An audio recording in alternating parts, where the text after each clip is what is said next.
before po tayo magtanong, si Dr. Carlos Cortina III is the Provincial Health Officer po ng Cagayan.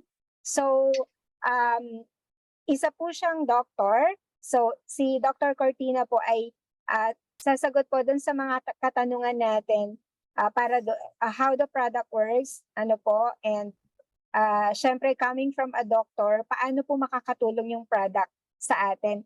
Doc, ilang taon na po kayong nagde-take ng Max product? 10 years, Ma'am Arlene. Ayun, 10 years. Yan. Pag nakita niyo po si Doc na ko, young looking po yan. Wala lang po siyang wala lang po siyang signal, hindi ko maipakita. Wala lang pong signal. Pero pag nakita niyo po si Doc, alam niyo po Doc, si Dr. Veron, yung isa po sa mga doctors na napa-sign in natin, no, na umattend doon sa face-to-face natin, Doc. Nagulat siya kasi ang bata-bata mo daw po tignan. Nagulat po siya. Kasi na po si Doc, senior na po yan eh.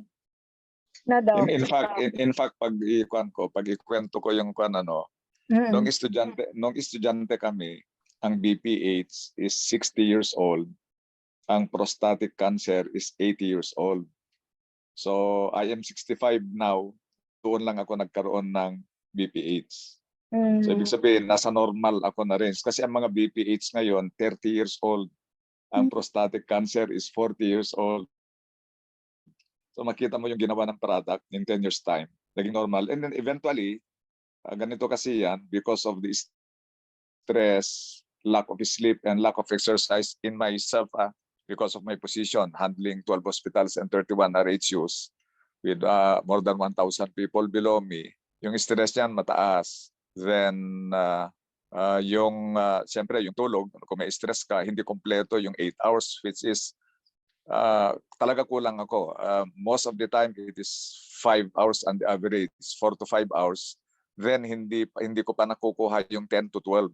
Yung 12 and beyond lang. So, talagang parang doble yung nawawala. And by June, dahil magre-retire naman ako nitong May, magagawa ko na yon. That's why sinasabi ko nga dito sa Max Antigo namin dito, kung minsan dahil sa eagerness ng grupo, hanggang alas 12 kami kuminsan doon sa mga kinakausap namin. So sinabi ko kay Ma'am Venus, Diamond Venus, Nueva España, baguhin natin yan because we should walk our talk, sabi ko.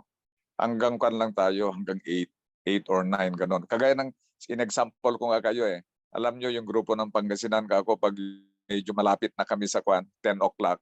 Kasi most of the time, between 9 to 10 kami natatapos sa every Sunday. Pag may time ako, nagmamadali na sila na we have to stop dahil we have to sleep. Dahil we should walk our talk because hindi kasi magic itong product na ito. It is pushing us back to a healthy lifestyle. And one of the component is an 8-hour sleep that is inclusive of 10 o'clock to 2 o'clock.